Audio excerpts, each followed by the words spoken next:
Assalamualaikum warahmatullahi wabarakatuh.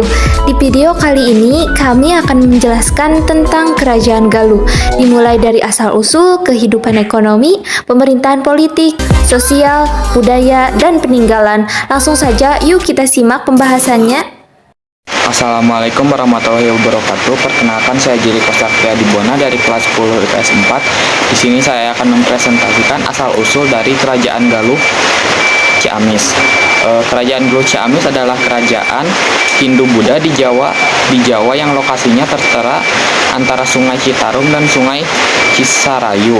Kerajaan ini didirikan oleh Pertikandayun pada 612 Masehi. Selama berkuasa, Kerajaan Galuh sering terlibat perang saudara dengan Kerajaan Sunda. Dua kerajaan ini pun sempat disatukan pada 723 sampai 739 Masehi, tetapi terpecah kembali. Kerajaan Galuh mencapai puncak kejayaannya pada masa pemerintahan Wastukencana pada 1371 sampai 1475 Masehi. Berdirinya Kerajaan Galuh diawali dengan kemunduran Raja Tarumanegara. Ketika Maharaja Tarusbawa menaik tahta menjadi raja Kerajaan Tarumanegara untuk menggantikan Raja Linggawarman, Pertikandayun segera memanfaatkan pergantian kekuasaan tersebut untuk memisahkan diri. Tarusbawa sebagai raja terakhir Tarumanegara mengabulkannya dengan memecah wilayahnya menjadi dua kerajaan, yaitu Kerajaan Sunda dan Kerajaan Galuh dengan Sungai Citarum sebagai pembatasnya. Pertikandayun kemudian mendirikan pusat pemerintahan baru yang jauh dari pengaruh Tarumanegara. Pertikandayun adalah putra Raja Kendan yang lahir pada 591 Masehi dan menjadi pendiri sekaligus raja pertama Kerajaan Galuh pada 612 Masehi di usia 21 tahun. Perkenalkan, nama saya Maharani Putri Buana, saya dari kelas 10 IPS 4, kelompok 6. Di sini saya akan menjelaskan tentang kehidupan ekonomi di Kerajaan Galuh. Kehidupan sosial ekonomi masyarakat cukup mendapatkan perhatian. Meskipun pusat kekuasaan Kerajaan Sunda berada di pedalaman, namun hubungan dagang dengan daerah atau bangsa lain berjalan baik. Kerajaan Sunda memiliki pelabuhan-pelabuhan penting seperti Banten, Pontang, Cigede, Tamgara, Sunda Kelapa, dan Cimanuk. Di kota-kota pelabuhan tersebut diperdagangkan lada beras, sayur-sayuran, buah-buahan, dan hewan piaraan. Di samping kegiatan perdagangan, pertanian merupakan kegiatan mayoritas rakyat Sunda. Berdasarkan kitab cerita Prahayangan, dapat diketahui bahwa kehidupan ekonomi masyarakat Kerajaan Sunda umumnya bertani, khususnya berladang. Nama saya Tania, nomor absen 35, akan menjelaskan pemerintahan politik Kerajaan Galuh. Galuh masa pemerintahan Hindia Belanda. Akhir Desember 1799, kekuasaan Kompani berakhir akibat VOC bangkrut.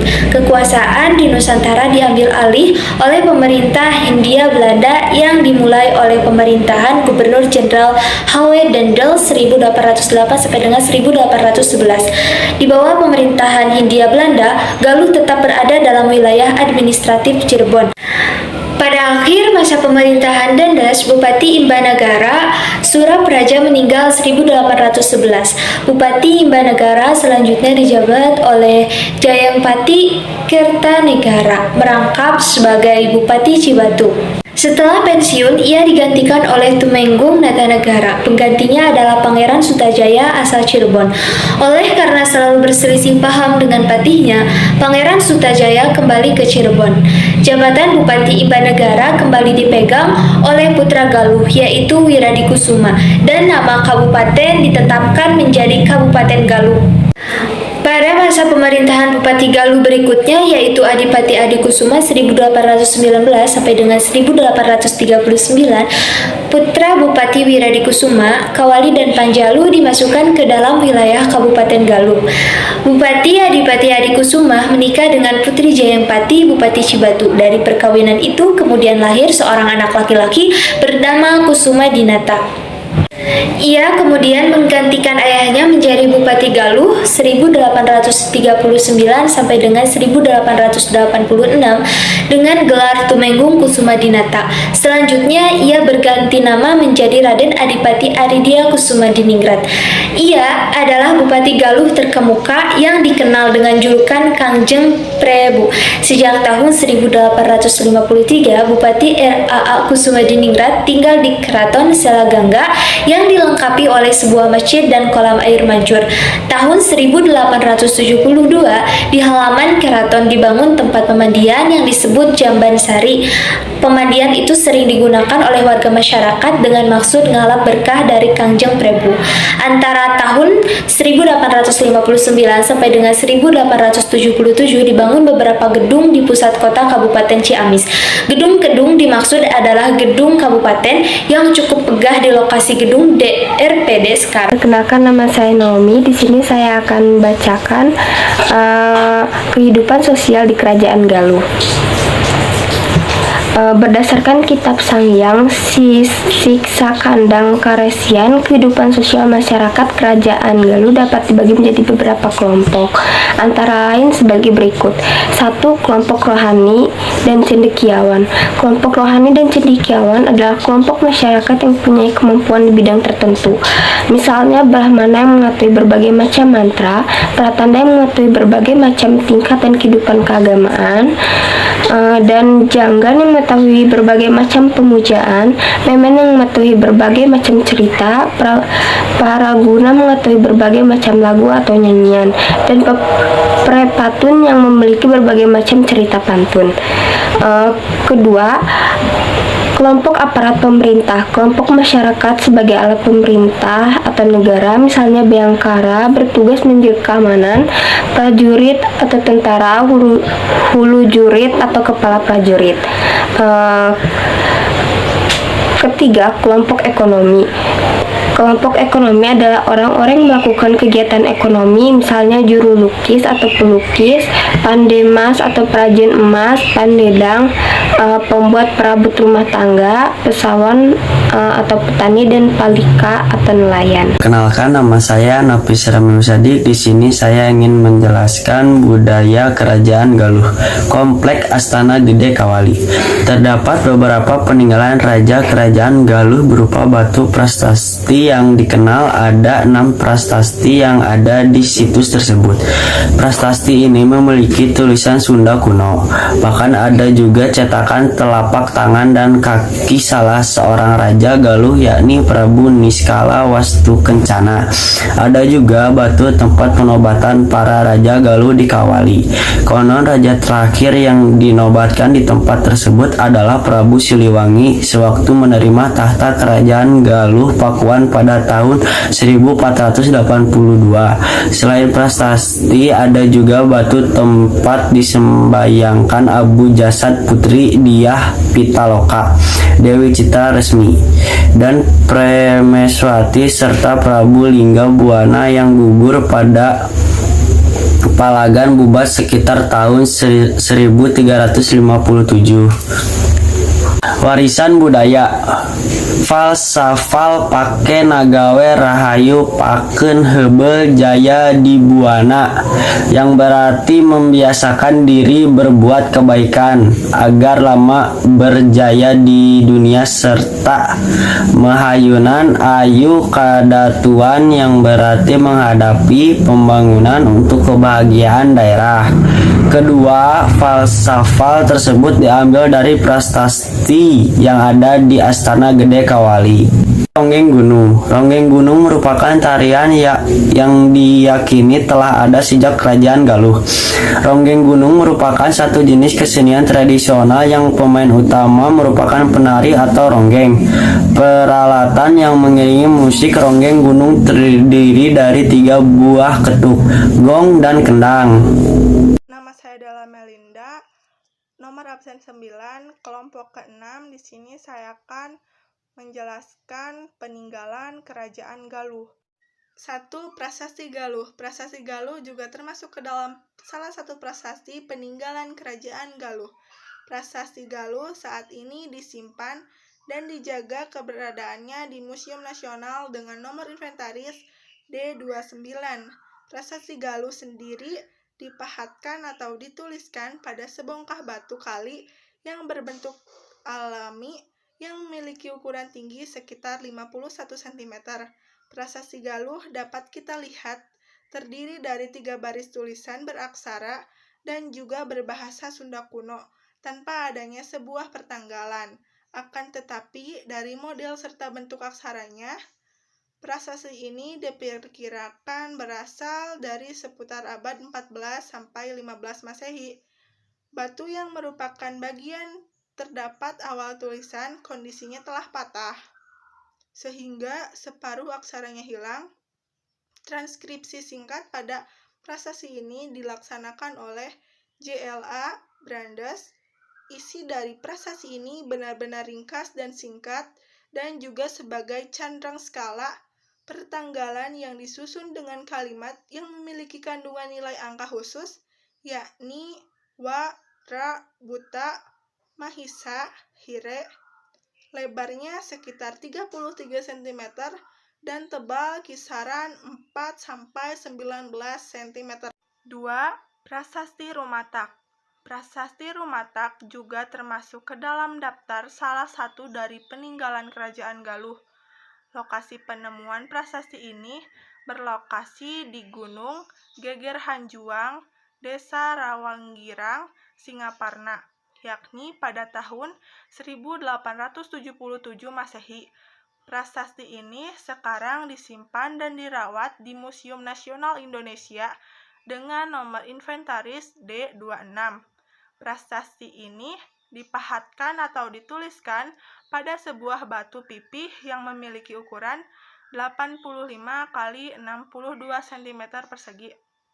Prasasti ini isinya tidaklah panjang, bahkan dapat dikatakan isinya sangat pendek, yakni dengan 3 baris tulisan dalam aksara dan juga bahasa Sunda kuno.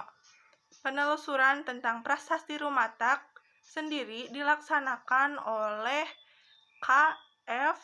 Hole pada tahun 1877 Masehi, yang kemudian dilanjutkan oleh Dana Sasmita pada tahun 1975 hingga tahun 1984 Masehi, yang dilanjutkan kembali oleh Atja pada tahun 1990 Masehi, Hasan Japar pada tahun 1991 Masehi, serta Richadiana Kartakusuma juga pada tahun 1991 Masehi.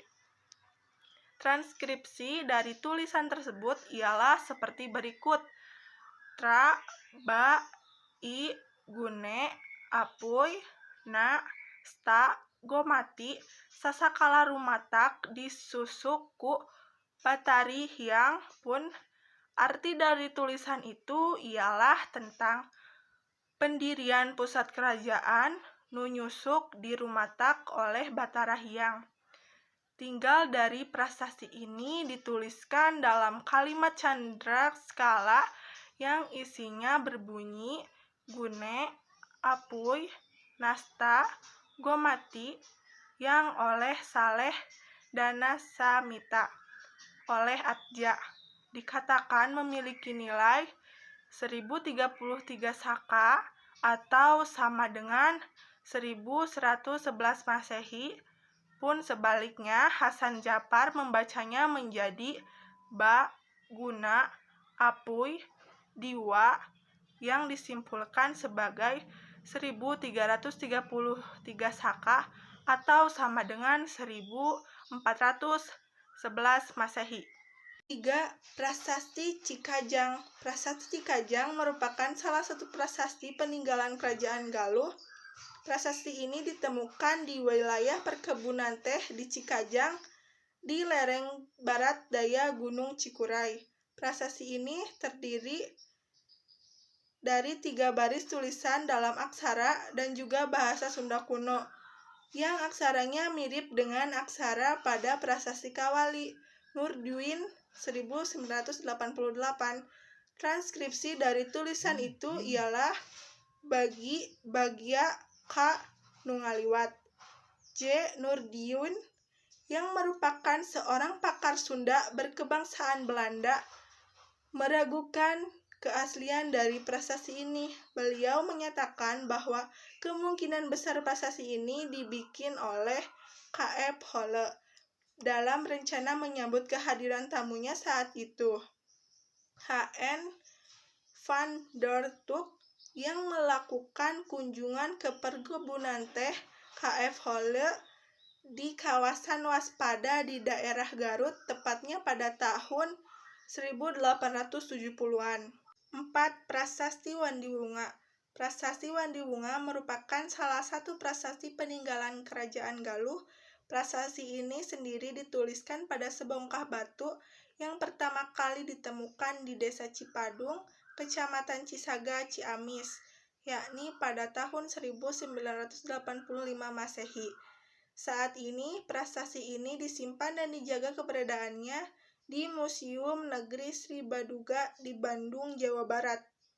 Prasasti Wandiwunga sendiri terbuat dari batu alam.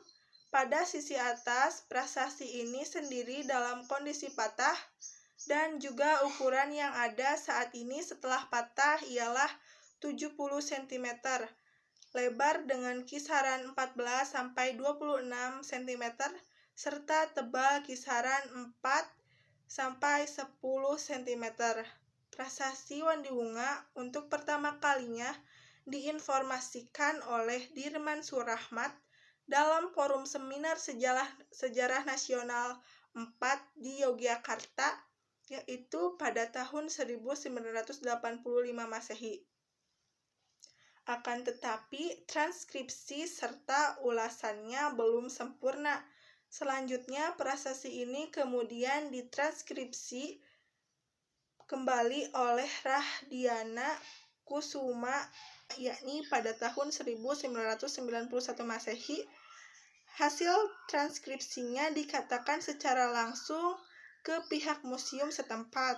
Prasasti Wandiwungan bertulisan 5 baris beraksara dan juga berbahasa gaya Jawa kuno dengan transkripsi seperti berikut: Masa, Krasna, Paksa, Wamani, Haryang, Pon, Wehaspati, Waratatakala, Sima, Ri, Wandiwunga. Artinya ialah sebagai berikut: bulan Paro gelap tanggal 9, Hadwara Paringkelan, Haryang Pancawara Panasaran, Pon Saptawara Kamis ketika itu daerah Sima pendirikan di Wandiwunga.